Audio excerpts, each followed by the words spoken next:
నేను నమ్మకస్తుగా లేకుండా జీవించాను గత సంవత్సరం. అలా జీవించడం. నేను అబద్ధాలు ఆడుతూనే ఉన్నాను, ఇక నాడను. బూతులు మాట్లాడుతున్నాను, ఇక బూతులు మాట్లాడను. అంటే అవి నూతన పరిచయం కాదు.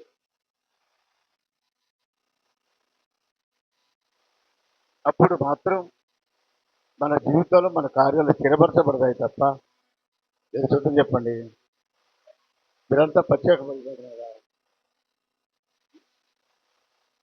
ప్రత్యేకమైపోతే ఆత్మవిశ్వాసాలు కానీ ప్రత్యేకం చేస్తున్నారని చెప్పండి ఆలోచన ఉంది. ఇక్కడ ఎదుగుతే దేవుని మందిరంలో ఎదురుగుతున్న వాళ్ళు ఎవరు?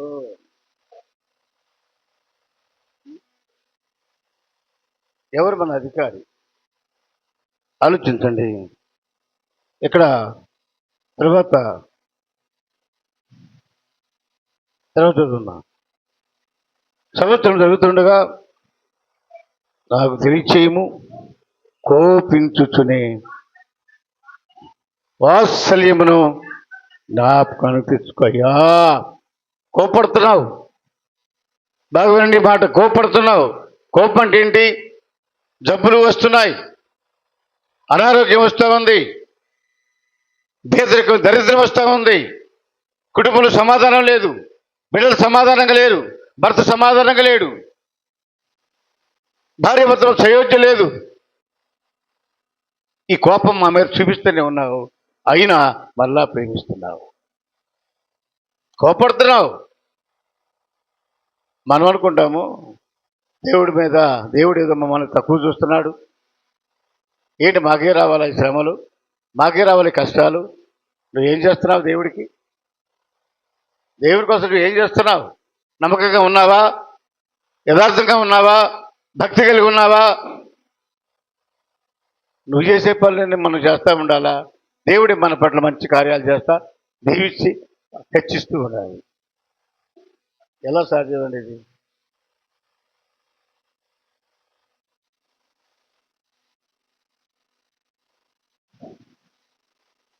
కోపించుని వాత్సల్యమని ప్రేమను చూపిస్తున్నావు అయ్యా. కోపడుతున్నావు, జబ్బు వస్తుంది, జబ్బు తగ్గిస్తున్నావు, కుటుంబంలో సమాధానం లేకుండా బాగా మనసు గలిబిలైపోతుంది, అయినా మళ్ళీ సమాధానం పరుస్తున్నావు.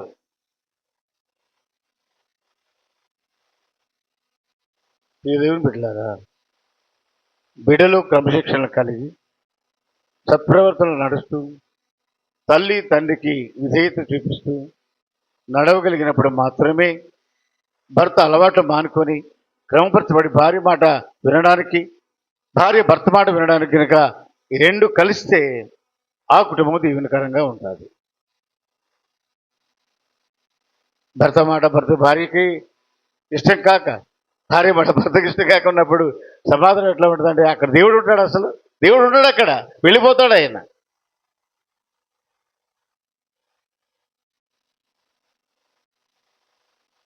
రేపు ఇక్కడ నీళ్ళు పెట్టండి, కొన్ని నీళ్ళు పెట్టండి మొక్కలు కడుక్కోవడానికి.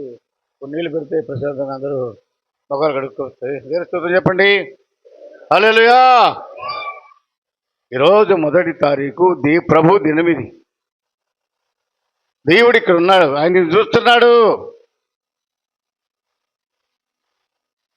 ఆ మనస్సు కలిగి దేవుని వర్తమానం వెళ్దాం. దయచేసి కొన్ని నిమిషాలు మనతో మాట్లాడతారు.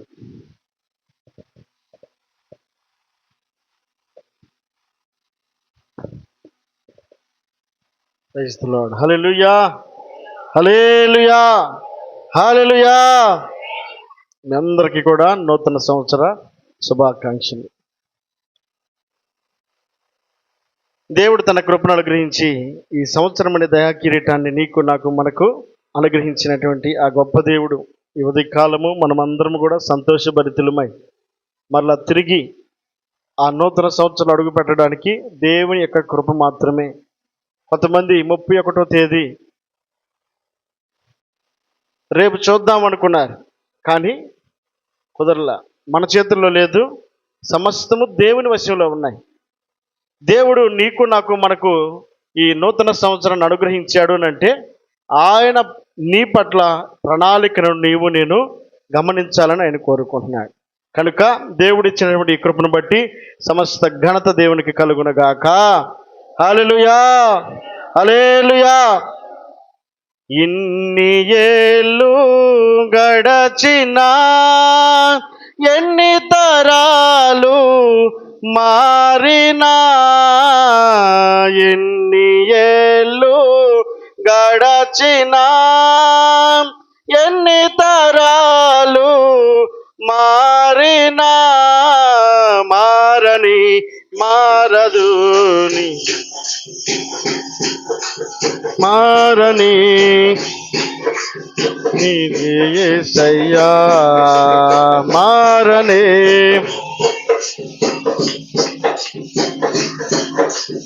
మార్చిన నా జీవితం నీకే యేసయ్యా. ఇంతకాలం నీదు కృపలో కాచిన దేవా, ఇంతకాలం నీదు కృపలో కాచిన దేవా, ఇకను కూడా మాకు తోడు నీడ నీవే కదా. ఇకను కూడా మాకు తోడు నీడ నీవే కదా. ఇంతకాలం నీదు కృపలో కాచిన దేవా, ఇంతకాలం నీదు కృపలో కాచిన దేవా, నీవు చేసిన మేలులో తలంచుకొందును అనుదినం. నీవు చేసిన మేలులో తలంచుకొందును అనుదినం.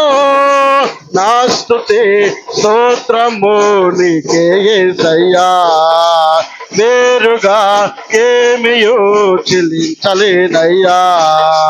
నా స్తుతి స్తోత్రము నీకే యేసయ్యా, వేరుగా ఏమియో చెల్లించలేనయ్యా. ఇంతకాలం నీదు కృపలో కాచిన దేవా, ఇంతకాలం నీదు కాచిన దేవా, దూరమైతిరి ఆప్తులు, విడచిపోతిరి స్నేహితులు, దూరమైతిరి ఆప్తులు, విడచిపోతిరి స్నేహితులు. శోధన వేదన తీర్చిన యేసయ్యా, తల్లిలా తండ్రిలా కాచిన యేసయ్యా, శోధన వేదన తీర్చిన యేసయ్యా, తల్లిలా తండ్రిలా కాచిన యేసయ్యా. ఇంతకాలం నీదు కృపలో కాచిన దేవా, ఇంతకాలం నీదు కృపలో నా దేవా, ఇకను కూడా మాకు తోడు నీడ నీవే కదా. ఇకను కూడా మాకు తోడు నీడ నీవే కదా. ఇంతకాలం నీదు కృపలో కాచిన దేవా, ఇంతకాలం నీదు కృపలో నా దేవా, ఇంతకాలం నీదు కృపలో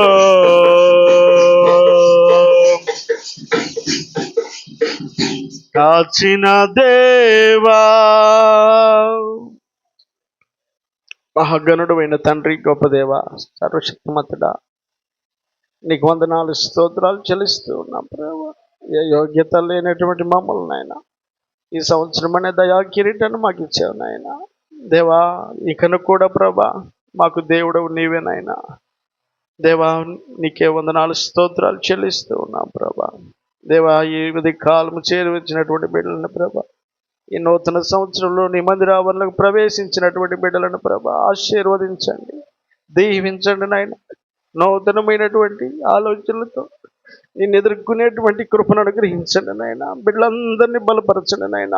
దేవా, గడిచిన సంవత్సరాల్లో చేసినటువంటి తప్పిదాలు ఏమై ఉన్నాయో దేవా, నీకు అయిష్టంగా జీవించినటువంటి దినాలు ఎన్నో ఉన్నాయో ప్రభా. అయినప్పటికీ దేవా, ఇంతకాలం నీ కృప చేతనే మమ్మల్ని రక్షించావు, కాపాడావు, భద్రపరిచావు.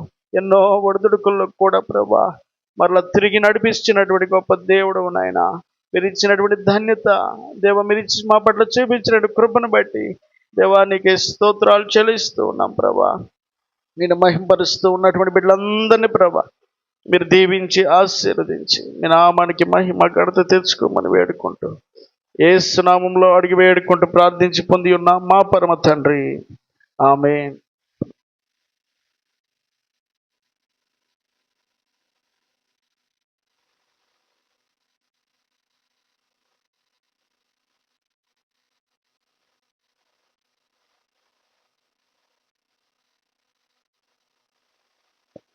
Praise the Lord. Hallelujah, hallelujah, hallelujah. పరిశుద్ధ గ్రంథంలో కొన్ని మాటలని ధ్యానం చేసుకుందాం.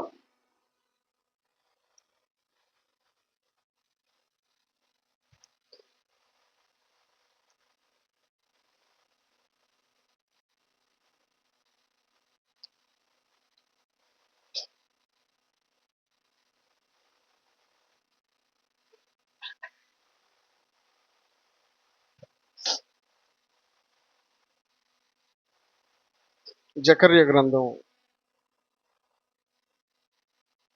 గ్రంథము 2వ అధ్యాయము 5వ వచనం. 2:5. నేను దాని చుట్టూ అగ్ని ప్రాకారముగా ఉందును, నేను దాని మధ్యను నివాసినై మహిమకు కారణముగా ఉందును. ఇదే యెహోవా వాక్కు. చాలండి. నేను దాని చుట్టూ అగ్ని ప్రాకారముగా ఉందును, నేను దాని మధ్యను నివాసినై మహిమకు కారణముగా ఉందును. నేను దాని మధ్యను నివాసినై ఉంటాను. దేని మధ్య?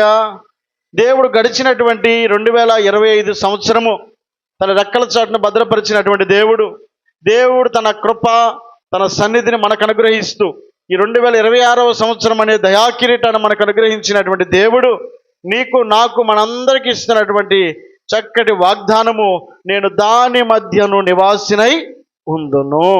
2026 సంవత్సరంలో దేవుడు మనకిస్తున్నటువంటి చక్కటి మాట, దేవుడు మన మధ్యలో నివాసి అయి ఉండటానికి ఇష్టపడతా ఉన్నాడు. దేవునికి మహిమ కలుగునుగాక. హల్లెలూయా. ఆయన మనతో ఉండడానికి ఇష్టపడతా ఉన్నాడు. ఆయన మనల్ని బలపరచాలని ఆయన ఇష్టపడతా ఉన్నాడు. ఆయన మనల్ని సంరక్షించాలని ఆయన కోరుకుంటా ఉన్నాడు. ఏం టెన్షన్ పెట్టుకోవాల్సినటువంటి పని లేకుండా ఆయన నీకు ఇస్తున్నటువంటి చక్కటి వాగ్దానము, ఆయన ఇస్తున్నటువంటి చక్కటి దేవుని యొక్క వాక్కు, నేను దాని మధ్యను నివాసినై ఉంటాను, ఎక్కడికి వెళ్ళను, నేను మీ మధ్యలోనే ఉంటాను. ఈ 2026వ సంవత్సరము నువ్వెక్కడికి వెళ్ళినా, నువ్వు వెళ్తున్న ప్రదేశంలో నేను నీకు తోడుగా ఉంటాను అంటున్నాడండి. నమ్ముట నీ వలనైతే సమస్తము సాధ్యమే. నువ్వు నమ్మాలి. నమ్మినటువంటి వ్యక్తుల పట్ల తన కార్యాలను చేయగలిగినటువంటి దేవుడు ఈ ఉదయకాలము దేవుడు జ్ఞాపకం చేస్తున్నాడు. ఆయన తన బిడ్డలను ఎన్నడూ విడిచిపెట్టేవాడు కాదు. దాని మధ్య నేను నివాసినై నీకు మహిమకు కారణంగా ఉంటాడట. ఆయన ఉన్నాడునంటే నువ్వు ఘనపరచబడతావు. ఆయన ఉన్నాడునంటే నువ్వు క్షేమంగా ఉండగలుగుతావు. ఆయన ఉన్నాడునంటే నువ్వు హెచ్చించబడగలుగుతావు. పడిపోయినటువంటి నిన్ను లేవనెత్తి నేను మహిమకు కారణంగా నిలబెట్టాలని ఆయన చెబుతా. హల్లెలూయా. అయితే ఆ మహిమకు కారణముగా ఉండాలి అంటే మనలో ఉండాల్సినటువంటి కొన్ని గుణాలు, కొన్ని దేవుడితో చేసుకోవాల్సినటువంటి కొన్ని ఒప్పందాలు. భక్తుడైనటువంటి దావీదు గొర్రెలు కాస్తున్నటువంటి కాపరి. తన ప్రారంభపు జీవితం, ఎన్నికలైనటువంటి జీవితం, ఏ మాత్రం కూడా యోగ్యత లేనటువంటి జీవితం, అందరిలో చిన్నవాడు, ఎనిమిదవ వాడు, కనిష్ఠుడై ఉన్నటువంటి దావీదు గొర్రెలు కాయడానికి తండ్రి పనిలో పెట్టాడు. మిగిలిన అన్నలనేమో సౌలు యొక్క సైన్యాధి సైన్యంలో వారికి అవకాశాన్ని ఇచ్చి ఆ చిన్నవాడైనటువంటి దావీదును మాత్రం చిన్న చూపు చూసి తీసుకెళ్లి గొర్రెల కాపరిగా పెట్టాడు. అలాంటి దావీదు అంటాడు, ఏమంటాడు? 78వ కీర్తన చివరి వచనం, తన దాసుడైన దావీదును కోరుకొని ఆ గొర్రెల దొడ్లలో నుండి అతనిని పిలిపించెను, పాడి గొర్రెలు వెంబడించటం మాన్పించు, తన ప్రజలైన యాకోబును తన స్వాస్థ్యమైన ఇశ్రాయేలును మేపుటకై ఆయన అతనిని రప్పించెను. అతడు యథార్థ హృదయుడై వారిని పాలించెను, కార్యముల యొక్క నేర్పరి అయి వారిని నడిపించెను.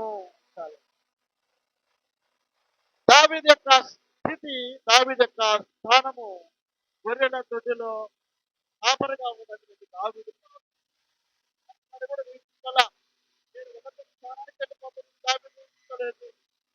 ఆలోచన కూడా లేదు. దేవుడి ఆలోచనతో దావీదు ఉన్నాడు కనుక హెచ్చించేవాడు ఆయనే, కనబరించేవాడు ఆయన, క్షేమాన్ని ఇచ్చేవాడు కూడా ఆయన ఉన్నాడు. ఆయన ఉన్నది లేనట్టుగా చేయగలిగినటువంటి గొప్ప దేవుడు, లేదు కూడా ఉన్నట్టుగా చేయగలిగినటువంటి అందనటువంటి కార్యము దావీదు పట్ల దేవుడు చేశాడు. ఎక్కడున్నాడు దావీదు? గొర్రెల ఉన్నటువంటి దావీదు పట్ల దేవుడు కోరుకున్నటువంటి దావీదును హెచ్చించి అనేకుల మీద రాజ్య పరిపాలన చేయగలిగాడు. హల్లెలూయా! ఇంత స్థానాన్ని దేవుడిచ్చాడు, ఇంత స్థాయిని దేవుడిచ్చాడు, ఇంత కృపను దేవుడిచ్చాడు. సజీవ లెక్కలో నిలవబెట్టినటువంటి దేవుడు నీవు నేను మనమందరం కూడా 2026 సంవత్సరం అడుగు పెట్టామనంటే ఆయన హెచ్చించినటువంటి కారణం కాదా? ఆయన తన కృపను అనుగ్రహించినటువంటి కారణం కాదా? ఆయన మన పట్ల తన కటాక్షమును అనుగ్రహించిన వాడు. కాబట్టి ఈ నూతన సంవత్సరం అడుగు పెట్టడానికి కృప నీవు నేను కోరుకుంటే వచ్చింది కాదు. ఆయన అనుకున్నాడు నిన్ను కూడా మరొక సంవత్సరాన్ని అనుగ్రహించి నిన్ను హెచ్చించాలని కోరుకున్నాడు. దావీదు జీవితంలో కూడా తానున్న స్థానంలో నుండి దేవుడు హెచ్చించి రాజుగా చేయడానికి రాజు అయినటువంటి దావీదు సింహాసనం మీద కూర్చొని పరిపాలన చేసేటువంటి అవకాశాన్ని దేవుడిచ్చాడు. చక్కగా పరిపాలన చేసుకోవాల్సిన దావీదట రోజు దేవుని గురించి ఆలోచించడం మొదలుపెట్టాడు, దేవుని గురించి ఆలోచన చేయడం మొదలుపెట్టాడు. వాక్య భాగంలో 132వ కీర్తన 2వ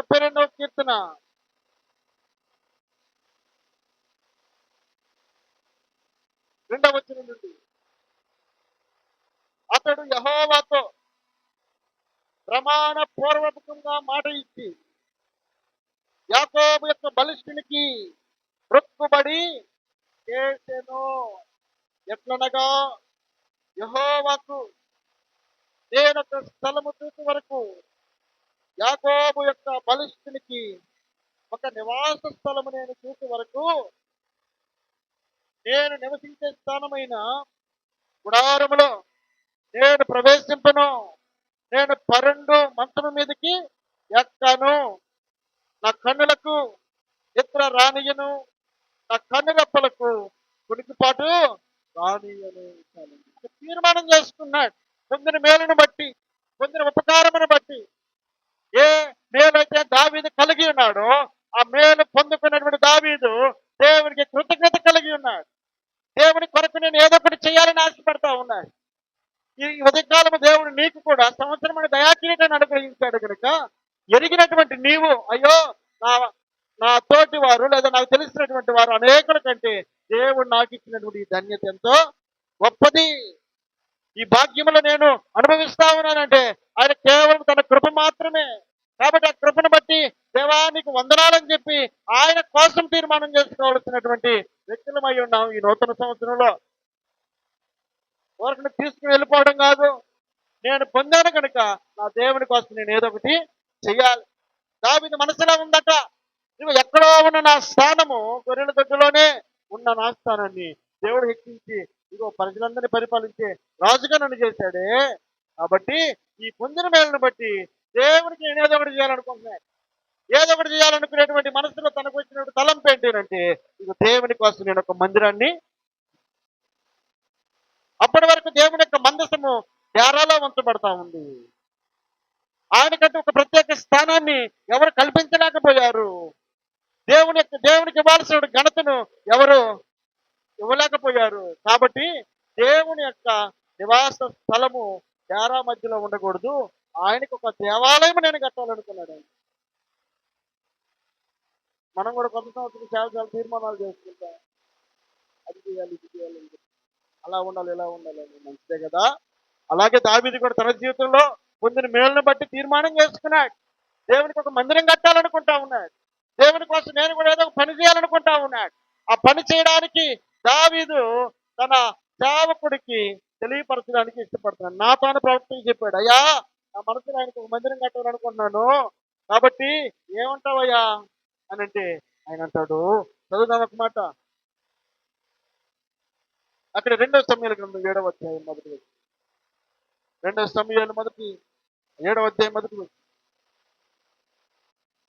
యెహోవా నలుదిక్కుల అతని శత్రువుల మీద అతనికి విజయం ఇచ్చి అతనికి నెమ్మది కలుగజేసిన తరువాత రాజు తన నగరయందు కాపురముండి నాతాను ప్రవక్తను పిలువనంపి, నేనైతే దేవదారు మ్రాణులతో కట్టిన నగరయందు వాసము చేయుచుండగా దేవుని మందసము డేరాలో నిలిచిన్నదనగా నాతాను, యెహోవా నీకు తోడుగా ఉన్నాడు, నీకు తోచినదంతయు చాలండి.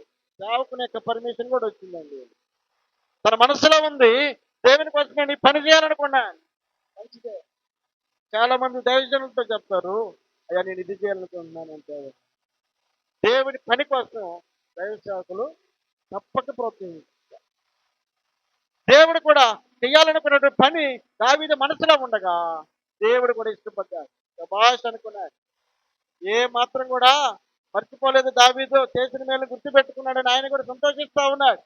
ప్రవక్త అయినటువంటి నాతాను కూడా దేవుని యొక్క మాటను తీసుకొని చెప్తున్నాడు, దేవుడు నీకు తోడుగా ఉన్నాడు, నీకు తోచిందంతయు చెయ్యి. దేవుని పని కోసం, దేవునికి ఇష్టమైన దాన్ని చేయడానికి నీకు ఏ ఆటంకము లేదు, కాబట్టి నువ్వు చేయాలనుకున్న పని చేయమని చెప్పానని పర్మిషన్ ఇచ్చాడు నాతాను ప్రవక్త. మా అందరు కూడా కొంచెం ముందు చదువుకుని కూర్చోండి. మీ దగ్గర ఉన్నటువంటి ఖాళీలో జరగండి.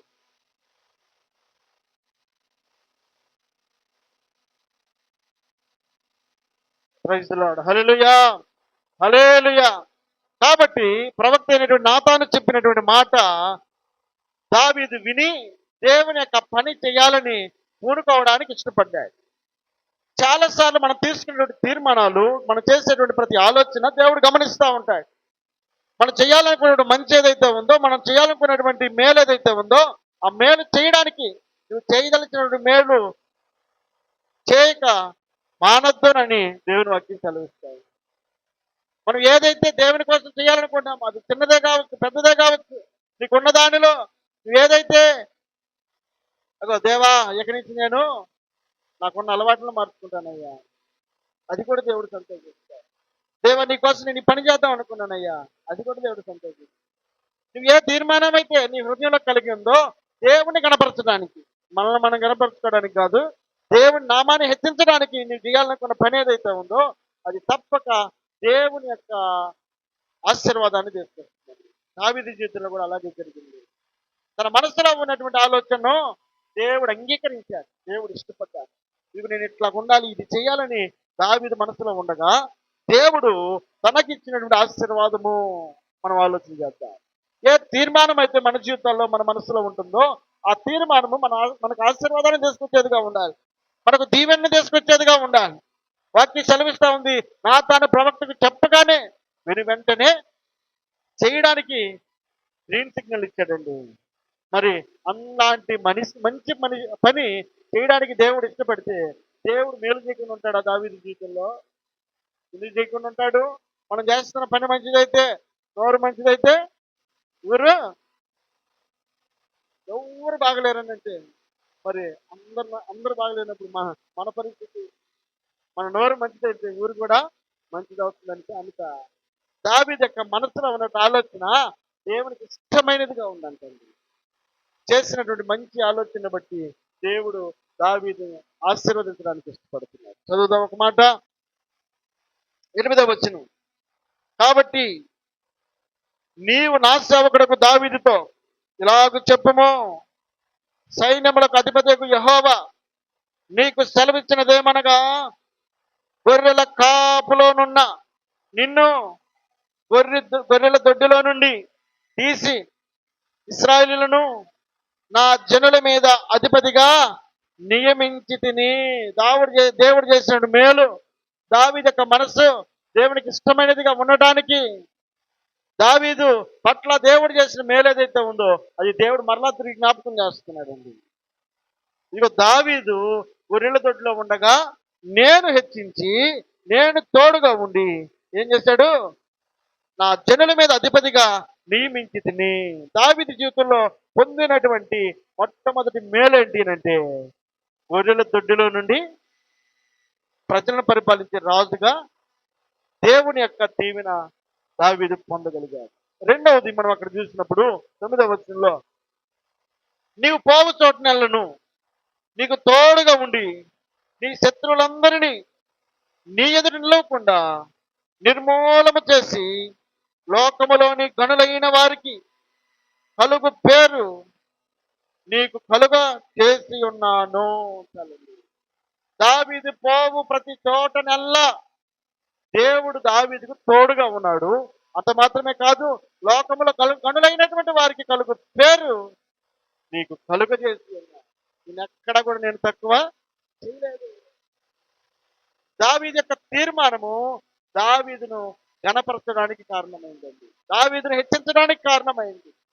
మనం చేయాలనుకున్న మంచి ఏదైతే ఉందో అది మనకును మన బిడ్డలకు దీవెనకరంగా ఉంటుంది, ఆశీర్వాదకరంగా ఉంటుంది. ఎక్కడికి పోదు.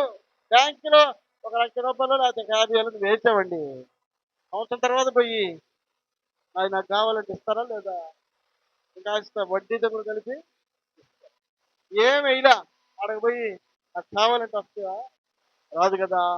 దావీదు దేవుని కోసం చేసినటువంటి పని ఏదైతే ఉందో ఆ పని బట్టి దావీదు జీవితంలో పొందినటువంటి మేలును మనం చూస్తున్నాం. దావీదును దేవుడు గొర్రెల దొడ్డిలో నుండి హెచ్చించిన వాడు. అంత మాత్రమే కాదు, తన పోవు చోటనెల్లా తోడుగా ఉండి నడిపించినటువంటి వాడై ఉన్నాడు. అంత మాత్రమే కాదు, లోకములోని గనులైన వారికి కలుగు పేరు దావీదుకు కలుగ చేసిన వాడై ఉన్నాడు.